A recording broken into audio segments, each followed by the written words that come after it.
Saudações, indivíduos. No Entre o Ser e o Mundo, fala-se de conflitos invisíveis, de indivíduos inquietos e dessas tensões silenciosas entre o que somos e a vida que acabamos vivendo. Aqui não se trata de opinião, trata-se de estrutura, da forma como se organiza tempo, o desejo, o trabalho, o corpo, a atenção. Porque, goste ou não, cada um vive dentro de uma arquitetura psíquica, existencial e hoje este episódio não abre apenas uma nova temporada, mas um novo ano. O início já é um deslocamento. Uma vida melhor não nasce de vontade, não nasce de insight. Ela nasce de algo menos popular, ofício. E é preciso deixar claro desde o início que quando falo de ofício, não estou falando de performance, de forma alguma.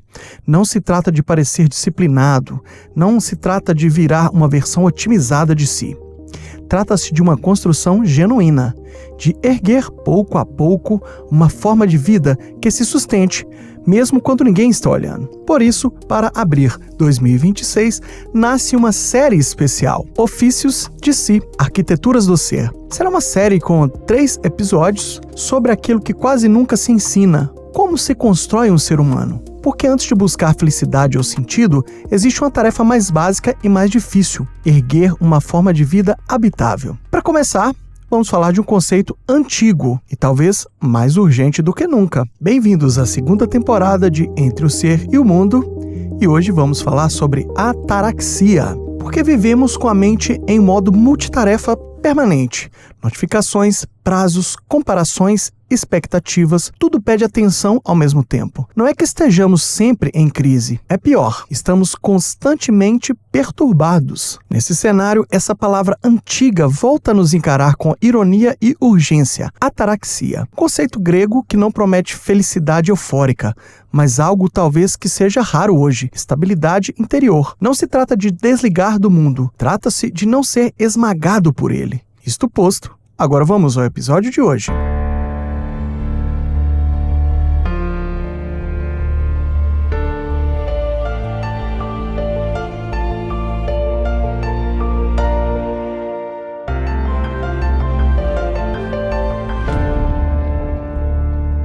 Se você está curtindo este trabalho, compartilhe com os parentes, com os amigos. Isso nos torna mais relevantes na rede. Vocês sabem como isso funciona, será de grande valia para a gente. Eu agradeço esta ação.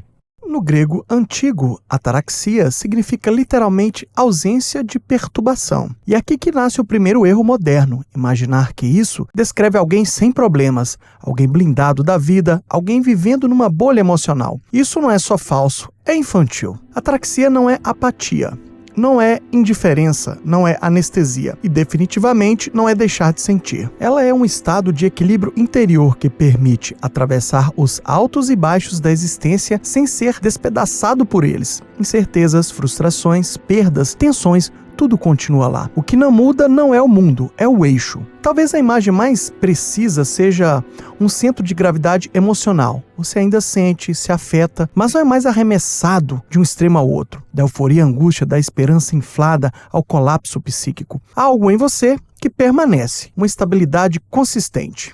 É impressionante perceber o quanto isso conversa diretamente com a nossa obsessão contemporânea por saúde mental. Reduzir a ansiedade, ter clareza, recuperar equilíbrio, parar de ser sequestrado emocionalmente a cada estímulo. Isso faz muito sentido. Isso é real. Mas temos que tomar o cuidado de quais fontes estamos buscando isso, de qual tipo de profissional e o que realmente faz bem pra gente.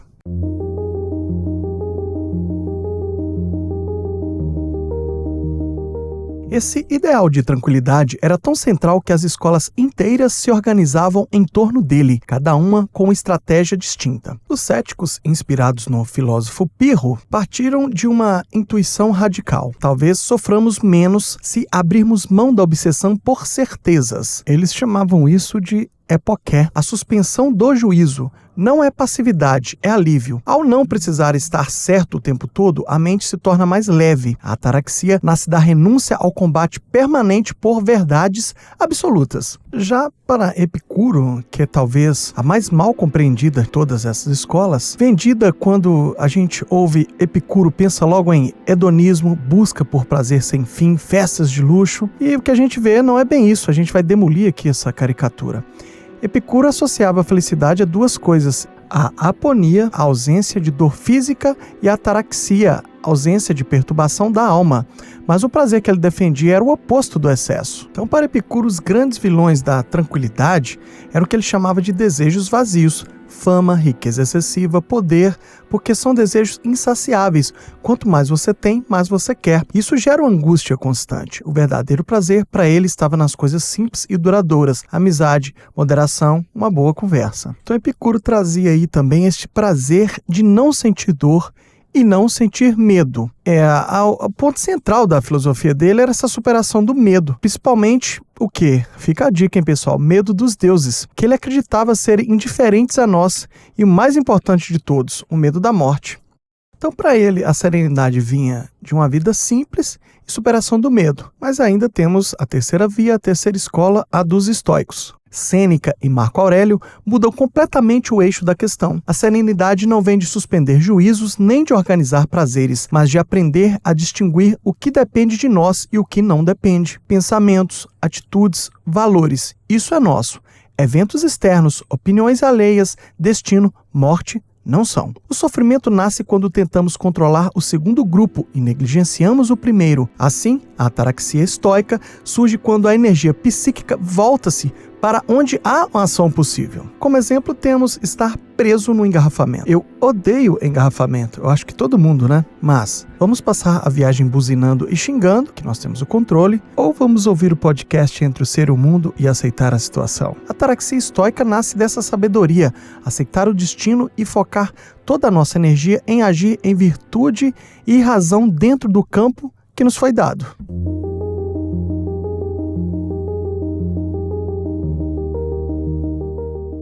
São três caminhos muito claros. Os céticos suspendem os juízos, os epicuristas buscam o prazer moderado e vencem o medo, e os estoicos focam no que podem controlar. Podemos ver aqui que a ataraxia é uma filosofia prática. O verdadeiro insight que eu quero passar aqui para vocês não é só uma lista de dicas para ser mais calmo, é entender o mecanismo que nos adoece. Epicuro, há mais de 2000 anos atrás, alertou contra os desejos vazios de fama e validação. Ele estava, sem saber, diagnosticando a mecânica exata do sofrimento gerado pelas redes sociais. Cada like, cada comentário é um evento externo sobre o qual não temos controle, e nós acabamos ancorando a nossa paz interior nisso. E os estoicos teriam construído um antídoto perfeito para isso. Eles criaram um verdadeiro sistema operacional para a mente para se proteger disso. A aceitação estoica do que não podemos controlar é a ferramenta poderosíssima contra a ansiedade na nossa era. Seria como nos perguntar o que está acontecendo e o que eu posso fazer a respeito. Como posso reagir com sabedoria? Isso devolve a nós a responsabilidade. Então, temos controle também sobre o nosso tempo de tela, podemos nos dedicar a leituras que nos fazem refletir, busca por autoconhecimento, este podcast Entre o Ser e o Mundo. Podemos também buscar terapias e outras práticas que valorizem o presente. Não estamos dizendo que todo mundo tem que morar no meio do mato e não mexer com nada disso. É simplesmente não buscar motivações em locais errados para nos manter de pé. É fascinante como isso, conversa perfeitamente com as técnicas de hoje, as práticas. O Mindfulness, por exemplo, com suas raízes no budismo, propõe uma atenção plena no presente, observando os pensamentos sem julgamento, sem ser arrastado por eles. É quase uma descrição de um exercício estoico. São várias tradições de cantos diferentes do mundo chegando a conclusões parecidas, que são formas de viver a vida com mais satisfação.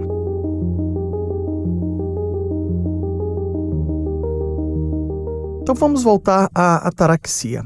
Ela pode soar assim, meio acadêmica, um pouco intimidadora, e os gregos viam nela um segredo da felicidade. Então, taraxos significa perturbação, agitação, tumulto. Então, ataraxia seria a retirada dessas perturbações. Isso tudo soa como um sonho, mas irreal também, porque, como eu já disse, a vida, principalmente hoje em dia, ela é cheia de perturbações. E é muito comum estarmos na euforia de uma conquista ou na angústia de uma falha. A ataraxia seria então encontrar este meio termo, esse centro, que aí fica realmente interessante a coisa. Por que essa calma interior é tão valiosa? Porque é um prêmio máximo. Que os gregos diziam que a maior parte do nosso sofrimento não vem dos acontecimentos em si, vem da nossa interpretação sobre eles. Então, falando de uma forma geral aqui, sem separar as escolas, essa ansiedade, preocupação com o futuro, tudo que a gente não controla, a ataraxia, para os gregos, era um antídoto para isso, com a proposta de reduzir essas expectativas irreais que a gente projeta, aceitar o que não podemos mudar e focar a energia naquilo que está no nosso controle. Então é isso, é aquele capitão que sente a força das ondas, o vento e talvez até medo, mas a gente não abandona esse leme, é usar esta habilidade para manter o curso, né? A gente não controla a tempestade, mas controla a nossa resposta sobre ela. Isso não é indiferença, é coragem. Coragem é sabedoria em ação. Então a ideia principal aqui é nos tornar psicologicamente mais robustos. Não é sobre sentir mais felicidade, é sobre sofrer menos. Isso muda tudo. É basicamente o que prega hoje a terapia cognitivo-comportamental, que é a TCC, bastante popular hoje, é que não são os eventos que nos perturbam, mas as nossas crenças e pensamentos sobre eles. E claro, a terapia sempre pode nos ajudar a encontrar esses tarachos, essa perturbação, responder de forma mais racional, mais tranquila, e é isso que era a proposta dos gregos. Além de, que eu já disse, de passarmos horas rolando tela, né, que é o oposto da ataraxia, também temos que preocupar com o que comemos, quanto dormimos. Isso é muito crucial, muito importante, né? Não precisa nem de falar aqui, eu não sou médico, mas todo mundo sabe disso. Então temos um outro ponto que é difícil também, evitar a comparação constante com os outros, mas por estarmos nesse ciclo na rede social, que é essa máquina de perturbações, a gente não consegue sair, né, desse ciclo. Então a escolha de ficar menos tempo nas redes sociais é uma boa escolha para praticar a ataraxia, uma desintoxicação digital e mental. E mais um passo aqui, mais uma ideia, seria desenvolver a maior aceitação das imperfeições da vida, as nossas e dos outros e do mundo. Essa nossa cultura que idolatra muito a perfeição, trabalho perfeito, relacionamento perfeito, essa busca é uma receita para frustração crônica. E aceitar que as coisas são como são, as pessoas falham, que nós falhamos, é um ponto de partida para a mudança real, porque a gente para de lutar contra a realidade e começa a trabalhar com ela. Temos que reconhecer que a serenidade não virá de um mundo perfeito lá fora, mas de uma mente bem cuidada aqui dentro, que sabe lidar com o mundo imperfeito. Assim eu fecho então minha terceira forma de trabalhar com a ataraxia, de buscar essa paz interior.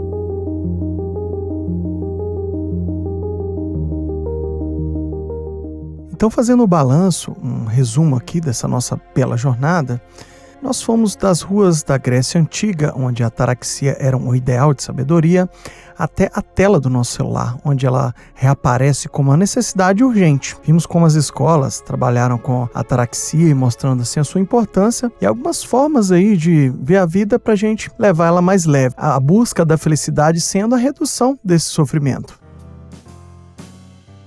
Então agora aqui indicações, deixo aqui o artigo da Paula Delgado, a jornalista pela UFJF, mestra e doutoranda em comunicação, Ataraxia, o que é e como alcançar a tranquilidade da alma. Também um artigo da redação da CB Radar, de 14/12/25, o que é a ataraxia e por que ainda buscamos isso na vida moderna. Então encerrando aí mais um episódio, antes eu gostaria de pedir você para realmente comentar e compartilhar com os amigos. Este é o primeiro episódio de 3 para a gente começar bem o ano de 2026, então já pode aproveitar e encaminhar aí para a galera para curtir e ter aí essa visão mais aberta para a gente ter um 2026 melhor. Talvez o erro não esteja em buscar paz, o erro esteja em buscar uma paz que nos retire do mundo. Os gregos não queriam virar pedra, queriam suportar a instabilidade sem se quebrar. A ataraxia é a clareza no meio ao ruído, não a ausência de dor, mas a recusa em ser governado por ela. Não é desligamento, é domínio. no tempo que nos empurra para a agitação permanente ou para o anestesiamento confortável, talvez a serenidade esteja em um ato de precisão. Saber onde colocar atenção, o que aceitar, o que escolher e o que não entregar. Por quê? No fim, a paz não está em viver sem perturbações, está em continuar vivendo apesar delas, sem perder o eixo, sem perder o desejo, sem perder o mundo, sem se perder entre o ser e o mundo. E nenhuma forma de vida se sustenta em uma mente em guerra. No próximo episódio, a gente vai sair do campo da pacificação e entrar no campo da construção, porque depois de arquitetar a mente, surge a pergunta decisiva: como se constrói um caráter? Nos siga nas redes sociais, mas principalmente siga refletindo. Até o próximo episódio, pessoal!